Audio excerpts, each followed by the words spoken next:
اللہ نے صرف اور صرف مرد عورت کو ایک دوسرے کے لیے پیدا کیا ہے, اور ہن لباس لکم وانتم لباس لہن. فرمایا عورت تمہارے عیب پہ پردہ ڈالے گی اور تم اس کے عیب پہ. شہوت اللہ نے دونوں میں رکھی ہے. جو یہ کہتا ہے نا نہیں ہے, خدا کی قسم جھوٹ بولتا ہے, وہ جھوٹ بولتا ہے. وہ کوئی کہتا ہے وہ اتنی نیک عورت ہے اس میں شہوت نہیں ہے, خدا کی قسم جھوٹ بول رہا ہے. جیسے بھوک لگنے کا تعلق آپ کے نیک ہونے یا نہ ہونے سے نہیں ہے, تو سیکچول ڈیزائرز جو ہیں اس کا کسی کے نیک یا برے ہونے سے تعلق نہیں ہے. اتنی یہ کامن سینس کی بات ہے, یہ سمجھ میں نہیں آ رہی بھائی. اتنی کامن سینس کی باتیں ہیں, اس میں کون سی میں ایسی باتیں کر رہا ہوں جو سمجھ میں نہ آئے, اس پہ میرے اوپر الزام لگتے ہیں, پتہ نہیں کیا سکھا رہے ہیں لوگوں کو. تو یہ جو الٹے کام آج کل ہو رہے ہیں نا, لڑکیاں بھی کر رہی ہیں, یونیورسٹیاں جانے والی لڑکیاں, کالج جانے والی لڑکیاں, میرے پاس فون آتے ہیں ہم یہ کر رہے ہیں ہم یہ کر رہے ہیں. میں کہتا ہوں کیوں بھائی؟ کہہ رہے ہمارے اندر ڈیزائرز پیدا ہوتی ہے, ہم کیا کریں مفتی صاحب, رشتے ہی نہیں آتے. اور لڑکا بھی کر رہا ہے, ان سے بولو کہ بھائی تم شادی کیوں نہیں کرتے؟ پیسے ہی نہیں ہے, کیسے کر لیں شادی, پیسے ہی نہیں ہے. گرل فرینڈ کے لیے پیسے کہاں سے آ جاتے ہیں بھائی تمہارے پاس؟ نکاح کے لیے یہ دماغ سے نکال دو کہ پیسوں کی ضرورت ہوتی ہے. یہ دنیا کا سب سے بڑا جھوٹ ہے کہ شادی کے لیے پیسے چاہیے. او بھائی شادی ایجاب و قبول کا نام ہے, خدا کی قسم نہیں چاہیے پیسے شادی کے لیے. اگر شادی کے لیے پیسے چاہیے ہوتے تو اللہ قرآن میں نکاح کا حکم دینے کے بعد غریب اور فقیر کو الگ سے ترغیب نہ دیتا. اللہ کہتے اگر فقیر ہونا تو اللہ دے دے گا پیسے, کر لو شادی. اگر نکاح میں پیسوں کی شرط ہوتی کہیں بھی کسی بھی درجے میں تو اللہ کیا کہتے جن لوگوں کے پاس پیسے نہیں ہیں وہ صبر کریں. اللہ نے تو نہیں کہا. اب آپ کہیں گے جب پیسے نہیں ہے تو کیسے شادی ہوگی؟ نکاح نام ہے ایجاب و قبول کا. بھائی کسی لڑکی سے عقد کر لو, ایگریمنٹ کر لو کہ میں تمہیں اپنے نکاح میں لیتا ہوں, وہ اس کہ ہاں میں نے قبول کیا, گواہ سن رہے ہو, یہ بات ہو گیا. اب اگر پیسے نہیں ہے تو اس کو بتاؤ بھائی پیسے نہیں ہے میرے پاس, تم میرے گھر آگے رہنا چاہتی ہو تو میرے ذمے تمہارا خرچہ ہے, لیکن یہ ہے میرے پاس, میں جتنا خود کھا رہا ہوں اس میں سے آدھی روٹی تمہیں کاٹ کے دے دوں گا. بہت مشکل ہے. کچھ کرنا ہے نا تو کچھ کرنا پڑے گا, ورنہ چلتے رہو پھر اسی راستے پہ جو لوط علیہ السلام کی قوم والا راستہ ہے, ادھر ہی جاؤ. اور اس انجام ہماری قوم کا بھی وہی ہے جو ان کا انجام تھا, جو گوروں کا انجام ہوا ہے نا. گورے کو یہ سمجھانا بڑا مشکل ہے کہ لڑکوں سے بدفعلی غلط کیوں ہے. کیوں مشکل ہے؟ اس لیے کہ وہ نکاح سے دور بھاگ کے لڑکوں کے اتنے عادی ہو چکے ہیں کہ اب وہ کہہ رہے ہیں مولوی پاگل ہیں, ان کو پتہ نہیں کیسی باتیں کر رہے ہیں. یہ گند میں جب ایک دفعہ پڑ گئے نا, پھر نکاح کے لیے پیسے ہوں گے تو بھی شادی نہیں کرو گے. یہ گند میں پڑنے سے پہلے کی باتیں ہیں ساری. پاکیزہ زندگی گزارو اللہ کے بندو, نکاح کرنا پیغمبروں کی سنت ہے, اور نکاح کے علاوہ راستہ اختیار کرنا یہ جہنمیوں کا طریقہ ہے, یہ پیغمبروں کا طریقہ نہیں ہے. موسیٰ علیہ السلام کے پاس کتنے پیسے تھے تو انہوں نے شادی کر لی تھی؟ کچھ بھی تو نہیں تھا. لڑکی کے باپ نے کہا 10 سال بکریاں چراؤ گے؟ انہوں نے کہا قبول ہے, چراؤں گا. انہوں نے کہا شادی تو ہو, چلو 10 سال بکریاں چلائیں گے, شادی تو ہو. ہمارے نبی کے پاس کتنے پیسے تھے جو انہوں نے 9 بیویاں رکھی ہیں, 11 شادیاں کی ہیں. ہمارے نبی کے پاس تو کچھ بھی نہیں تھا. بخاری میں حدیث ہے کہ ایک شخص آیا, لوہے کی ایک انگوٹھی نہیں ہے, نبی نے اس کا بھی نکاح کرایا, ان کی بھی شادی کرائی. تو بھائی جو کھا رہے ہو آدھی روٹی کس کو دے دینا؟ بیوی کو.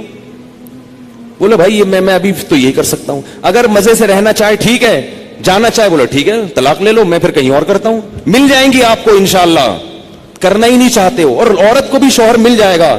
اور اگر اس لڑکی کو خرچہ نہیں مل رہا شوہر کی طرف سے تو کم از کم اس کی سیکچول ڈیزائرز تو پوری ہوں گی نا حلال طریقے سے, یہ ضرورت تو پوری ہو جائے گی نا. بھائی نکاح کر لے کہ بھائی مجھ میں بھی یہ خواہش ہے, میں حرام سے بچنا چاہتی ہوں, نکاح کر لیا مرد نے, اب کم از کم ان کو میاں بیوی کو ایک اپنی خواہش پوری کرنے کے لیے لباس تو مل جائے گا, ادھر ادھر منہ تو کالا نہیں کریں گے.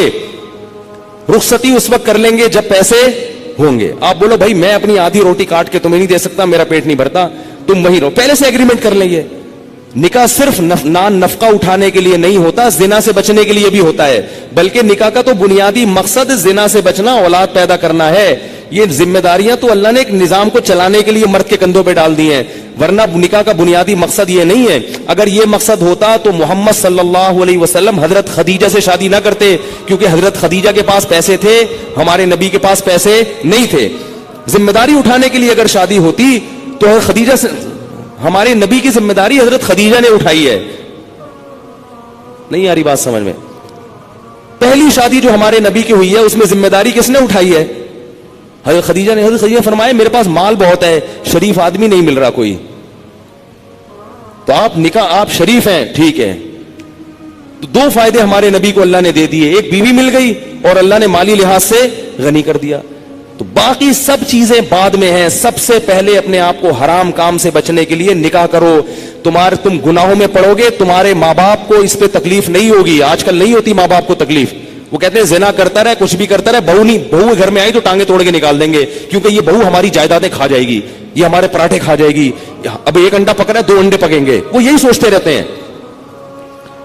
اتنا چھوٹا دل. ابے بھائی اللہ نے جس نے تمہیں کھلا لیا یار, اگر بہو ایک گھر میں آ گئی 2 روٹی زیادہ پک جائے گی نا, اور کیا ہوگا, 2 روٹی زیادہ پک جائے گی. اللہ نے ایک دوسرے کے لیے پیدا کیا ہے اور بالغ ہوتے ہی یہ خواہش رکھ دی ہے. رکھنا اس کی علامت ہے کہ ہم ان دونوں کو نکاح کی ضرورت ہے. گوروں کے ہاں نکاح پر پابندی ہے, تو 13 سال کی لڑکیوں کے بوائے فرینڈ پھر کیوں ہوتے ہیں؟ اس لیے کہ ان میں یہ ڈیزائرز پیدا ہو چکی ہوتی ہیں. تو لوط علیہ السلام قوم کو کہتے کہتے تھک گئے کہ شادی شادی شادی شادی. وہ یہ نہیں کہہ رہے کہ میں نے خانقاہ کھولی, اس میں مراقبہ کرواؤں گا, تمہیں محاسبہ کرواؤں گا, چلہ کرواؤں گا, اور پھر بزرگوں کے بیانات سنو گے تو تمہارے دل سے یہ نفرت نکل جائے گی. یہ نہیں کہہ رہی لوط علیہ السلام. یہ 4 مہینے لگواؤں گا تبلیغ میں تم سب کے. ایسا آدمی 4 مہینے کے لیے نکلے گا نا, وہاں لوگوں کو خراب کر دے گا. یہ جو شہوت پرست آدمی ہے نا, جس کو حلال خواہش پوری نہیں ہو رہی, یہ تبلیغ کا ماحول جا کے کیا کرے گا؟ اس کو مدرسے میں چھوڑو گے, مدرسے کے طلبہ کو بگاڑ دے گا. اس کو بچوں کا استاذ بناؤ گے, قاری بناؤ گے, بچوں کو پیل دے گا. یہ اللہ معاف فرمائے, میں بہت برے الفاظ استعمال کروں, لیکن ہو رہا ہے یہ سب کچھ. بچوں کو خراب کر دے گا یہ. میں تو کہتا ہوں مدرسوں میں ایسے قاری کو رکھا نہ جائے جو شادی شدہ نہ ہو. رکھا نہ, کتنا ہی ایسے پیر اور مرشد سے بیعت نہ ہو جو شادی شدہ نہ ہو. بیعت ہوگے نا, شیطان اس کو تمہارے خلاف, اگر کوئی نیک خوبصورت مرید جا کے بیعت ہو گیا نا تو شیخ کا اس پہ دل آ جاتا ہے. بھائی اللہ نے نظام نہیں رکھا نا. ایک چیز, آپ کو بھوک لگ رہی ہو, کھانے کو روٹی نہیں ملے گی, تو جو تھوڑے دن تک برداشت کرو گے, پھر کچرے سے گند نکال نکال کے کھانا شروع کر دو گے. کب تک برداشت کرے گا؟ تو جب مرد اور عورت کی خواہش پوری نہیں ہوتی, نتیجہ کیا نکلتا ہے؟ وہ گند کی طرف جانا شروع. اور ایک وقت تک تو واپسی کا چانس ہوتا ہے. کچھ وقت کے بعد پھر پیسے آ جائیں گے نا, کروڑوں روپے بھی, پھر بھی واپسی کا چانس. تبھی نکاح کے بعد بھی گندگی میں پڑے رہتے ہیں ایسے لوگ. دیر سے جن کی شادیاں ہوتی ہیں نا, شادی کر کے بھی گناہ نہیں چھوڑتے ہو.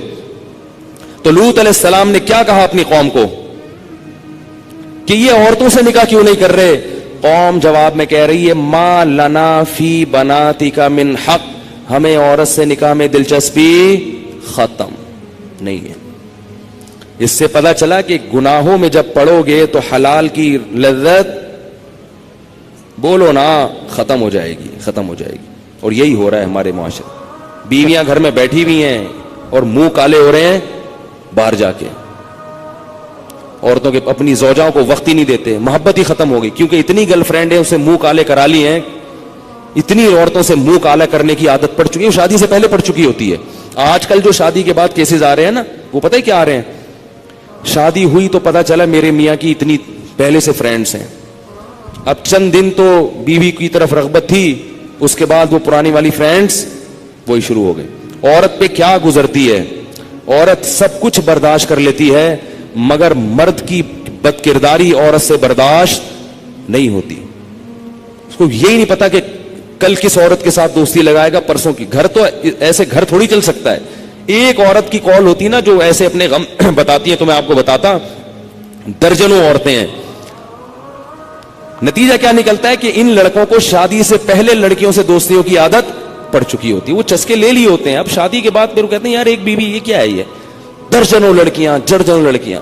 پہلے ہی سے جب بچہ بالغ ہو تو والدین کو اللہ کا واسطہ دے کے کہتا ہوں اپنے بیٹوں کی بیٹیوں کی فکر کرو. بچہ بالغ ہو, برائیوں میں پڑنے سے پہلے اسے اس کو گھر بار پہ لگا دو. اتنا نیک شریف نکلے گا, دیکھو آپ دعائیں دو گے مجھے, ایسا پیارا بچہ نکلے گا آپ کا. تھوڑے دن میں اس کی اولاد ہو جائے گی, میاں بیوی بچہ, وہ اسی میں مشغول ہو جائیں گے. اس کی کیونکہ اللہ نے انسان کے دل میں فطری طور پر گناہ سے نفرت رکھی ہے. جب اس کی حلال طریقے سے تسکین ہو جائے گی تو فطری طور پر اس کا طبیعت جائے گی نہیں گناہ کی طرف.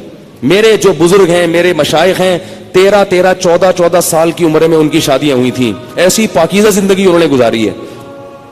میرے جو بزرگ ہیں میں ان کی بات کر رہا ہوں, 13 سال 14 سال میں ان کی شادیاں ہوئی ہیں, ایسے پاکیزہ زندگی. تو میڈیا تمہیں جہنم کی آگ کی طرف لے کے جائے گا.